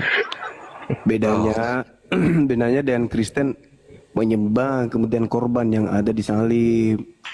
Nah, sekarang permasalahannya ketika Musa melakukan itu ada perintah. Musa diperintahkan oleh Tuhan. Kalau Anda mendudukkan Musa di situ dan ingin menyamanyamakan dengan Yesus, maka Yesusnya harus menerima perintah dari Tuhan untuk kemudian mengambil ular. Lalu ular itu disimpan di atas tiang. Lalu Yesus mengajak murid-muridnya orang Yahudi menatap ular itu supaya dosanya ditebus. Harusnya kalau Anda menggunakan pola itu, ya Nabi Musa dong yang harus disimpan di atas tiang. Bukan ular, patung ular. Musanya supaya identik dengan Yesus. Nah, kenapa di apotek itu selalu gambar tiang ular? Itu membuktikan dia itu makan penyakit, debu tanah itu penyakit. Itu maksudnya gitu. Ya, terus apa hubungannya dengan Tuhan turun? Nah, ini kan berbicara mengenai ular. Ya, yang mau menyalibkan itu bukan iblis, justru iblis menghalang-halangi supaya dia ditinggikan di kayu salib itu. Seperti ular yang ditinggikan Musa. Begitu. Nggak ada hubungannya. Apa hubungannya? Itu cocokologi nih. Itu ada orang Kristen ini memang susah karena segala-galanya selalu harus dikait-kaitkan dengan kitabnya orang Yahudi. Ada ayatnya. Anak manusia harus ditinggikan, harus ditinggikan seperti Musa meninggikan ular di tiang. Itu gambaran kedudukan ular selama ini merajai kaum keturunan ular beludak yang dibawa si Musa. Berarti Anda mengidentikan kemudian Yesus dengan ular. Jelas. selama ini yang menduduki manusia itu ya ular, yang ditinggikan tuh ular. Nah, berarti sekarang ular digantikan Yesus. Yesus ular itu kan identik dengan iblis. Ya iblis selama ini yang dibawa si Musa itu ya keturunan si iblis itu. Berarti Anda mengidentikan Yesus ini dengan iblis gitu. Lah justru Yesus menyelamatkan untuk menggantikan. Nah, terus kenapa Anda identikan dengan ular kalau begitu? Orang percaya kepadanya beroleh selamat gitu. Iya, percaya kepada Yesus kan? Iya. Nah, terus sekarang ketika orang-orang ini menatap tembaga, mereka percaya siapa? Mempercayai Yesus. Ya ular. Mempercayai ular itu. Iya dong. Di mana ular di situ mengatakan bahwa tataplah aku? Itu kan ada Bang Juma. Itu kan nggak ada. Musa yang memerintah. Musa yang memerintahkan, bukan ular. Musa. Nah, kalau Anda identikkan kemudian Yesus dengan ular tadi, ya Yesus dong yang harus ularnya dong yang harus berbicara. Ini Musa kan? Musa kan? Gimana Bang Juma? Putus-putus. Kan Musa yang berbicara. Berbicara apa? Untuk kepada orang Yahudi supaya menatap kemudian ular itu agar mereka tidak binasa. Ya karena dia keturunan ular bludak itu. Simbol itu bahwa yang dibawa Musa itu kaum si keturunan ular bludak. Karena itu perjanjian Tuhan di Kejadian gitu. Kamu akan makan debu tanah. Itu debu tanah itu penyakit itu. Terus apa hubungannya dengan Yesus ya? Lah, selama ini yang menyelamatkan itu kan yang dipegang si Musa tongkat itu. Nah, terus Kristen ini selamatnya di mana Kristen ini? Selamatnya itu yang menggantikan, mengeremukkan ke ular itu yang ditiangkan Musa itu. Ya, faktanya Kristen mati karena dosa. Kristen mati karena dosa. Iya. Iya, memang benar. Lalu apa tujuannya Yesus mati disalib kalau gitu? Ya, untuk membuktikan bahwa sehabis kematian ada kehidupan gitu. Lah, tanpa Yesus mati disalib juga orang semua pada tahu, Kales. Mana tertulis? Lah, ada ayatnya. Lah, situ punya Mazmur 37 tuh. Apa itu? Yehezkiel 37 itu jelas tuh. Manusia akan dibangkitkan kembali. Tulang belulang yang sudah hancur rapuh itu akan hidup kembali. Tidak mesti harus ada Yesus disalib, habis itu mereka tahu ada kehidupan. Ya maksudnya kan gambarnya seperti itu Kak Bang Juma, bahwa dia Allah ya kan. Orang Kristen ini mati karena dosa, itu selesai, titik. Artinya apa yang ditebus Yesus kalau Kristennya sendiri mati karena dosa? Ya karena nggak percaya. Orang Kristen sudah percaya. Bahkan orang Kristen itu mengakui Kristus sudah ada di dalam tubuh mereka. Justru karena Kristus sudah ada di dalam tubuh Kristen, maka Kristen itu mati dalam dosa. Mati dalam dosa. Iya, akibat karena Kristus ada di dalam tubuh kalian, maka kalian mati dalam dosa. Loh, enggak dong. Lah dalilnya begitu. Dalil begitu dari mana? Roma 8 nomor 10. Apa tulisnya? Ya itu yang aku sebutkan tadi. Tetapi jika Kristus ada di dalam kamu, maka tubuh memang mati karena dosa. Nah, semua aku datang besok. Ya tapi kan ada kebangkitan. Ya nggak urus. Yang jelas kematianmu itu karena dosamu. Ayo. Ya memang takdirnya kita yang mati. Lalu untuk apa Yesus disalib? Membuktikan dia mempunyai hidup yang kekal. Apa maksudmu? Maksudnya gimana? Katanya dosa yang ditebus di atas salib, tapi ternyata Kristen mati karena dosa. Ayo, mana yang betul? Nah, ini agama kalau sudah tidak berasal dari Tuhan itu begitu, semraut, nggak jelas. Sekarang Yesus mati karena dosa nggak gitu? Lah, itu pertanyaan yang harusnya Anda jawab. Yesus mati karena apa? Ya memberitahu bahwa dia yang punya kehidupan kekal gitu. Asal-asal. Inilah kalau bicara agama itu tidak ditopang dengan ilmu, cuman doktrin. Gini, di dalam kaidah pengajaran gereja, Yesus mati untuk menebus dosa. Ya dosa itu apa? Ya nggak tahu, aku juga bingung. Mati kan? Nah, mati. Terus kenapa tahu. Kristen mati? Kenapa Kristen mati karena dosa? Kalau sudah ditebus. Kristen mati karena dosa, ya karena sudah berdosa. Kok ditembak? Ya. Udah bubar.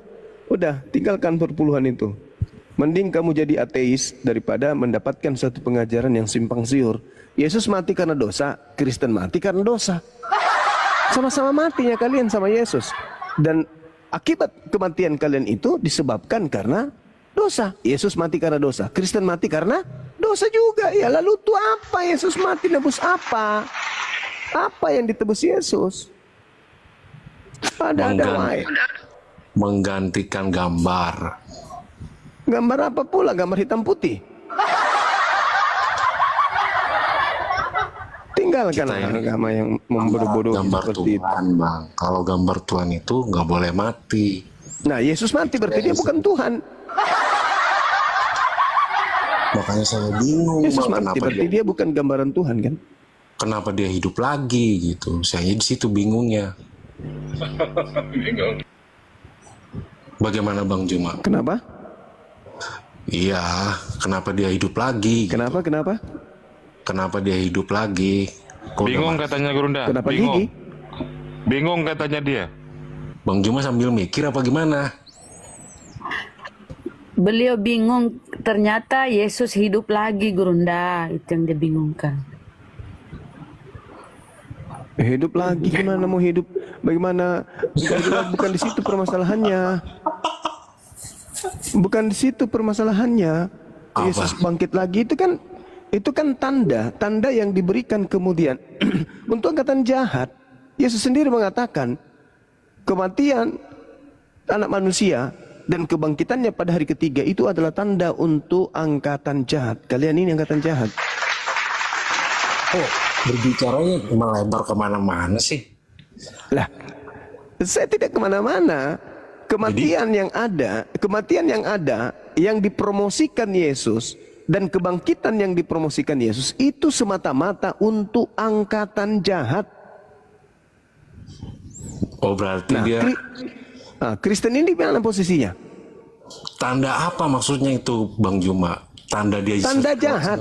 Orang yang percaya kepada kebangkitan anak manusia pada hari ketiga itu adalah orang yang ada dalam barisan manusia-manusia jahat. Jahat karena apa? Jahatnya karena apa Bang Juma? Ya Saya kan? bingung. Lihat aja Kristen ini, lihat aja Kristen menggantikan Tuhan yang maha suci itu dengan menyembah kepada makhluk yang keluar dari kubur. Betul nggak? Emang benar. Saya. Nah itu makanya. Memang. Makanya. Tapi bukan karya iblis. Lalu karya siapa? Karya dia sendirilah untuk menggantikan manusia. Oh salah. Ketika Yesus mengatakan anak manusia akan keluar dari kubur pada hari ketiga, Yesusnya mengatakan bahwa itu adalah si jahat. Itu yang keluar, itu yang dilemparkan keluar dari kubur itu adalah si bilisisis. Itu Yesus yang mengatakan. Kenapa bisa begitu dikatakan? Lah, karena memang saatnya kuasa kegelapan berkuasa pada saat itu. Yesus pergi. Kenapa Yesus pergi? Karena saatnya kuasa kegelapan berkarya. Iblis sudah menggantikan posisinya. Iblis ketika datang mengganti posisi Yesus, iblisnya memakai nama siapa? Ayo. Menurut Yesus. Di mana tertulis kalau yang bangkit itu bukan Yesus? Jelas, itu bukan Yesus. Petrus sendiri yang mengatakan itu. Petrus mengatakan di dalam selagi dia hidup. Enggak, Petrusnya yang mengatakan. Petrusnya yang mengatakan bahwa itu bukan Yesus. Kemudian oknum tersebut sendiri juga yang mengatakan dia bukan Yesus.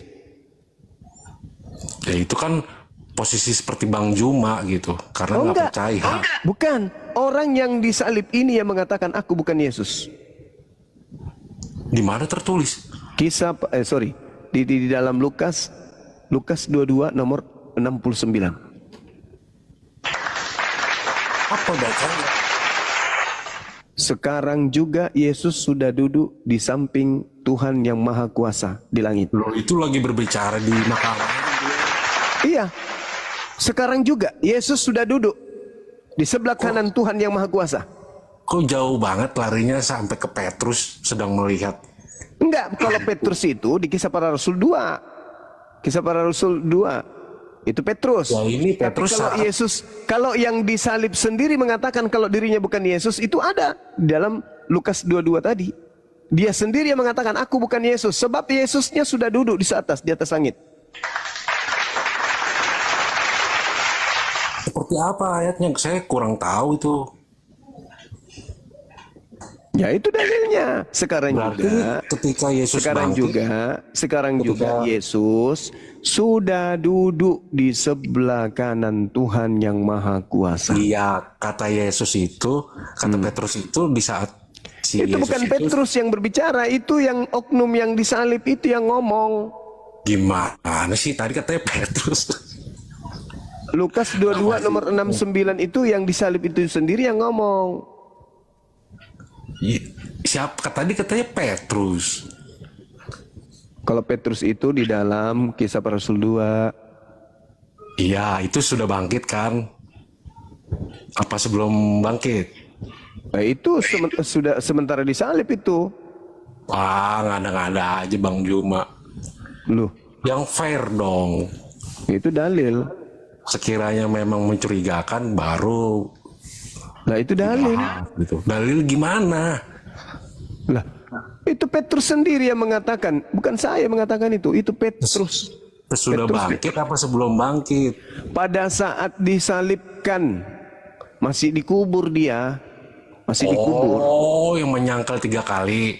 Bukan juga. Yang mana?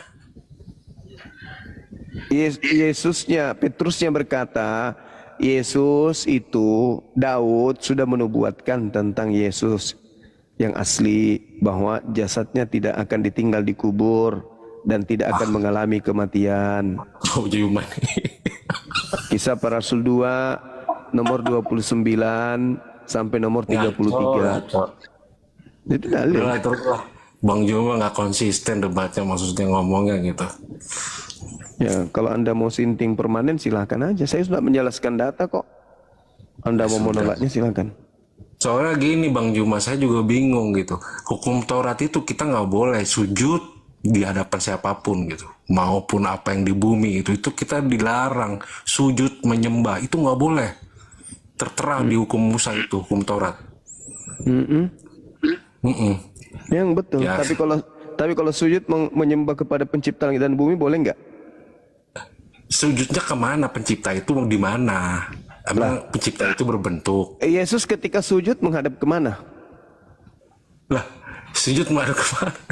Iya, Yesus kan sujud ke langit. Sujud tak mungkin ke langit lah. Ya, sekarang Yesus sujud dalam ibadah. Matius 26 nomor 39. Sujud itu kan jangan disamakan dengan Bang Juma yang sedang beribadah gitu. Loh, yang kan namanya sujud, yang namanya sujud itu muka menyentuh tanah, itu namanya sujud. Itu kan persepsi Bang Juma. Coba kau perhatikan, coba saudara praktekkan sujud. Sujud itu kan lutut di tanah gitu. Itu bukan sujud, itu bukan lutut. Sama saja. Oh, tidak bisa. Di dalam kitabmu itu bersujud dengan muka sampai ke tanah, tertulis begitu. Aduh. Yaudah, makasih Bang Juma. Semangat menginjil. Semoga Tuhan Yesus memberkati. Amin. Waduh, Tuhannya Yesus dong. Yesus tidak lolos jadi Tuhan, Bang. Malah asah. Hilang akalnya itu. Sudah nubuatan tadi Bang Suma itu, ulangan 28. Tuh, orang datang 3 April. Ada apa lagi, Melvin?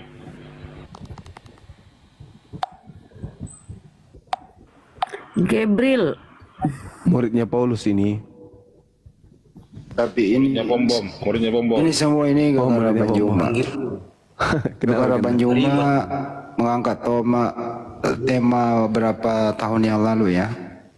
Diangkat kembali karena berbekas di hati mereka. Sebenarnya siapa sih yang punya rencana penyaliban Yesus ini dianggap sebagai basic dari kekristenan gitu.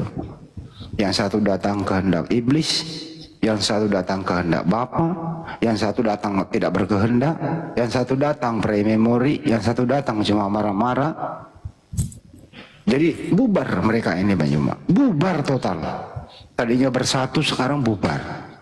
Mereka entah kemana mereka perginya ini. Dan jemaat-jemaat yang baru masuk, kemana mereka harus berilmu, meminta wejangan-wejangan, mau ke Edis. Edis belum tentu benar, mau ke Bom-Bom, takut didepak, kegemukan.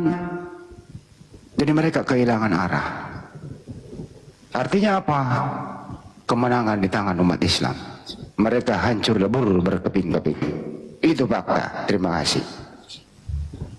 Sedikit Bang Andi. Makanya hari ini saya mau blokir. Saya mau blokir Bang Juma ini. Gara-gara Bang Juma kacau ini kita. Blokir sama saya Bang Juma ini. Lanjut Sudah malam, Gurunda sudah malam kan memang ketika Solo itu membawa tema pahlawan. Siapa? Pahlawan penyaliban kan gitu kan? Tapi Bang Gurunda, kalau kita baca Bible, di situ kan tertulis ketika terjadi penangkapan, semua murid melarikan diri. Nah, kok sampai belakangan ada cerita-cerita penyaliban gitu loh Gurunda. Bagaimana itu? Gimana Bun? Itu ketika di Bible dituliskan bahwa semua murid melarikan diri ketika terjadi penangkapan. Nah, ini si murid-murid ini apa ya? Si penulis ini dapat informasi tentang penyaliban ini dari mana? Gak ada bukti valid ya bahwa Yesus itu disalib, karena semua murid melarikan diri loh. Betul nggak Gurunda? Iya. Intinya di situ. Intinya ini salib ini apa? Salib ini apa dulu? Salib ini apa? Itu dulu. Apakah kalau misalnya nih Tuhan ingin menyelamatkan manusia, kan cukup mengatakan aku sudah menyelamatkan kalian. Kan itu. Tuhan hanya mengatakan dosamu telah kuampuni. Udah selesai. Kalau itu Tuhan menginginkan, tak perlu lagi ada rekayasa cerita-cerita Tuhan turun ke bumi, dibunuh manusia. Itu cuman apa itu? Cerita-cerita apa itu? Itu tak perlu. Cukup cuma mengatakan sebagaimana dalam kitab 2 Tawarik 17 itu. 14. Tuhan hanya mendengarkan dari surga dan mengampuni dosa dari surga, dari langit. Udah selesai. Kenapa harus turun jadi bayi lah segala macam? Sehingga orang-orang berakal dapat menemukan bahwa ini adalah rekayasa. Tuhan itu mengampuni dosa dari langit, ngapain dia harus turun ke bumi coba? Jadi manusia. Ini betul. Iya, 2 Tawarik 7:14 itu kan jelas tuh. Jika umatku yang atas namaku disebut merendahkan diri, berdoa dan mencari wajahku, lalu berbalik dari jalannya yang jahat, maka aku mendengar dari surga dan mengampuni dosa mereka dari surga. Kenapa dia harus turun ke bumi? Penghinaan kepada Tuhan itu, penistaan. Nah, maka dari itulah muncul tema, apakah Kristen ini mampu mempertanggungjawabkan imannya, kepercayaannya, ketika kita bertanya, salib itu hadiah setan atau hadiah dari Tuhan? Kalau itu hadiah dari Tuhan, berarti Tuhan sudah menceritakan itu di perjanjian lama. Yesusnya bagaimana? Apakah Yesus berbicara tentang kepergiannya dengan cara seperti itu? Berdasarkan perjanjian lama atau perjanjian baru? Itu.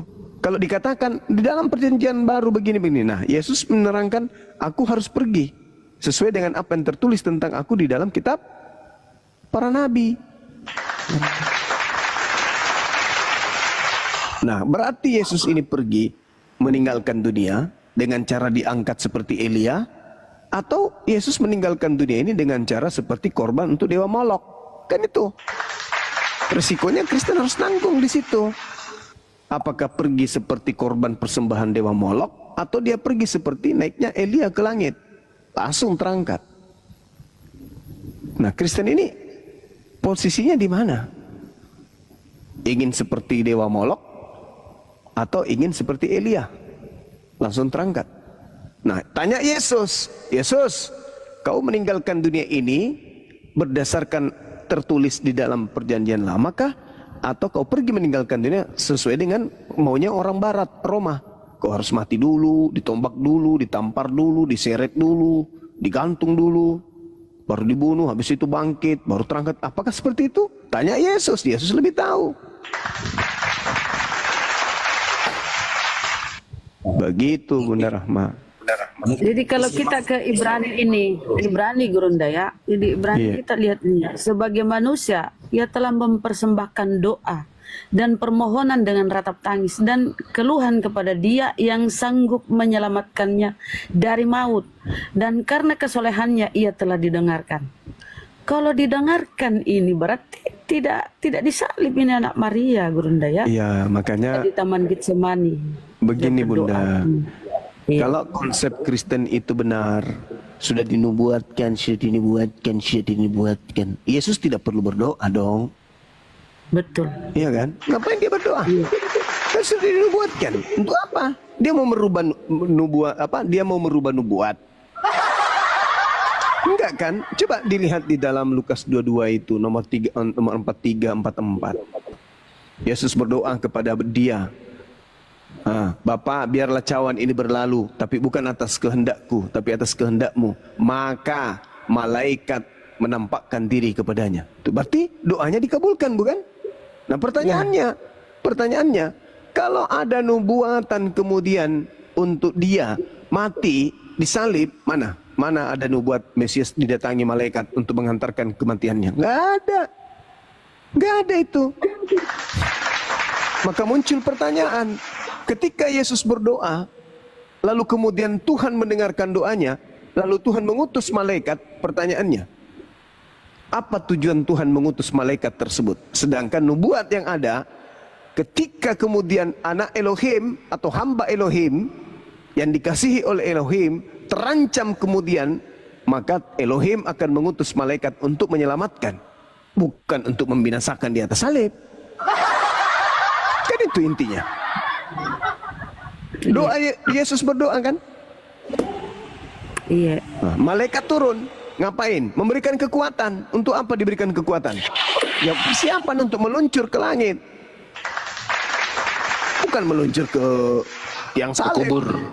Iya.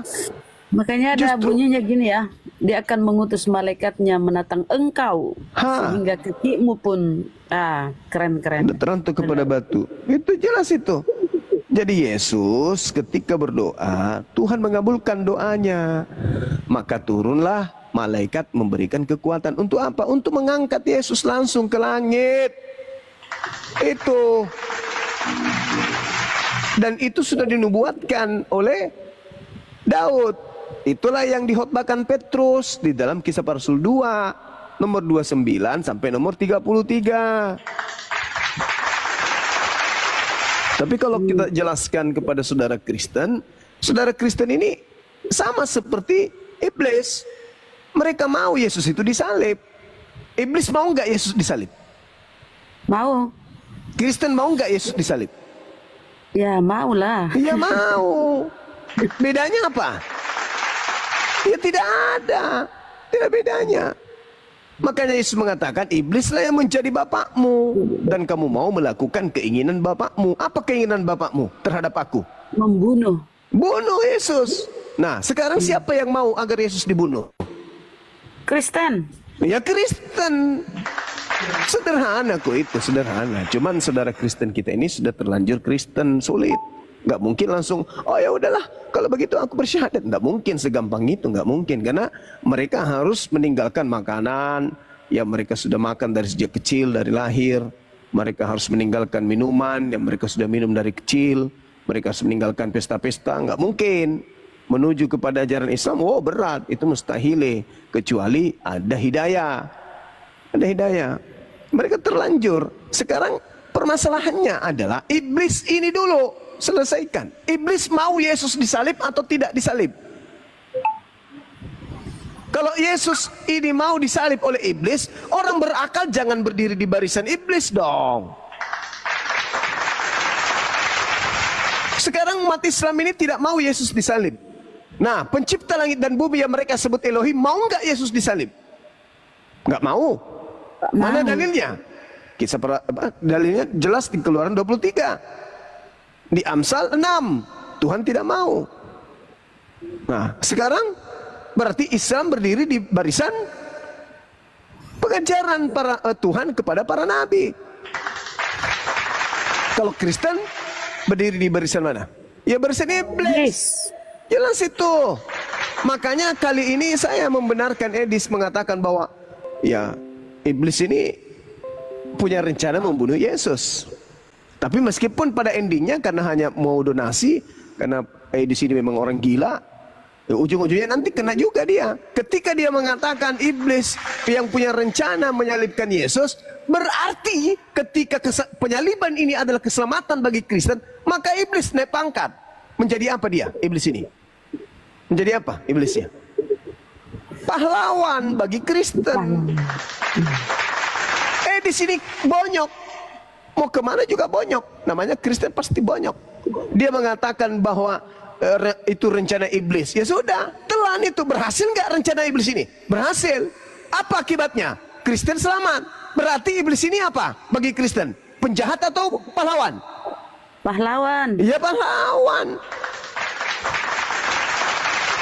Itu. Makanya Al-Quran mengatakan wa ikhwanuhum yamuddunahum fil ghayyi tsumma la yuksirun. Saudara-saudaranya setan itu adalah orang-orang kafir. Orang kafir ini membantu setan untuk manusia durhaka kepada Tuhan. Sekarang ketika ada perintah amanat agung, pergilah jadikanlah seluruh bangsa menjadi murid. Bunda Rahma misalnya dijadikan murid. Apa yang terjadi pada diri Bunda Rahma kemudian? Menyembah kepada iblis. Nah, siapa yang senang? Keresteng. Nah, itulah yang disebut wa ikhwanuhum yamuddunahum fil ghayyi tsumma la yuksirun. Mereka adalah pahlawan-pahlawan setan. Rahma gayung bersambut macam anak SD kalian dua. Sebentar dulu. Seperti itu. Makanya sedikit lagi Gurunda, Di dalam di dalam Bible pun tertulis ya, penguasa maut itu adalah iblis. Ya iya memang. Jadi, makanya Yesus mengatakan, "Enyahlah daripadaku, kalian semua adalah pembuat kejahatan." Siapa yang diusir? Mereka Islam. Kenapa dianggap sebagai pembuat kejahatan? Ayo, karena mereka menganggap Tuhan itu sudah mati dan bangkit pada hari ketiga. Mereka menganggap Tuhan seperti turun jadi daging lalu itu mati keluar. Kampret. Makanya diusir sama Yesus. Kesialan yang sangat-sangat naif. Diusir sama Yesus. Bah, konyol. Bangga diusir sama Yesus. Bangga. Bangga diusir sama Yesus. Kan bonyok. Bang Gabriel. Itu kan? Bang Gabriel, di dalam Biblemu ya, Tuhanmu itu harus tunduk kepada iblis. Yang berkuasa atas maut itu iblis loh. Ngeri. Lanjut Guru. Kenapa jadi kalian menyimpulkan kitab orang-orang sana? Coba lah. Ya, apa yang bukan disimpulkan. Kalian pandai-pandaian nyimpulkan kitab iya orang. dong. Sekarang kutanya samamu, sabar dulu yang lain. Kutanya samamu. Untuk paham sesuatu apa yang kita pakai? Nggak ngerti kau. Aku tanya dulu samamu. Agar kita paham. Dengar. Agar kita paham sesuatu itu, kita menggunakan apa untuk menjadi tolak ukur? Orang. Pandai-pandaian kau. Nah, inilah saya malas diskusi sama kau. Karena kau itu tidak punya otak, nggak punya akal. Kamu selalu berasa lebih paham Bible daripada saya. Ini murid bom ini. Kau selalu merasa pintar Bible, sementara kamu beragama tidak pakai akal. Kok jadi kau soal? Oh iya dong. Sekarang kutanya samamu. Untuk mengetahui sesuatu apa yang kita pakai sebagai tolak ukurnya. Ayo. Untuk belajar teologi itu S1 orang Jum'ah. Kau apa yang kau pelajari? Apa yang kau pelajari? Kutanya dulu kau. Apa yang saudara pelajari? Apa yang saudara pelajari? Dengar. Untuk Alkitab itu penafsirannya. Dengarkan saya. Apa yang Anda pelajari ketika Anda S1 teologi? Apa yang Anda pelajari? Ayo. Apa yang Anda pelajari? Tahu apalah pendidikan terakhirmu Jum'ah? Ku tanya dulu samamu. Kalau kau belajar teologi, apa yang kau pelajari? Tahu kuliah di mana Jum'ah? Saya tanya samamu. Hei, Bonyok. Kalau kau sekolah teologi, apa yang kau pelajari? Sekarang gini, kau kan menyatakan dirimu ahli. Loh, kok saya mengatakan diriku ahli? Saya tidak mengatakan diriku ahli. Kau sendiri yang ngarang-ngarang. Saya lebih paham Bible daripada kamu, itu yang betul.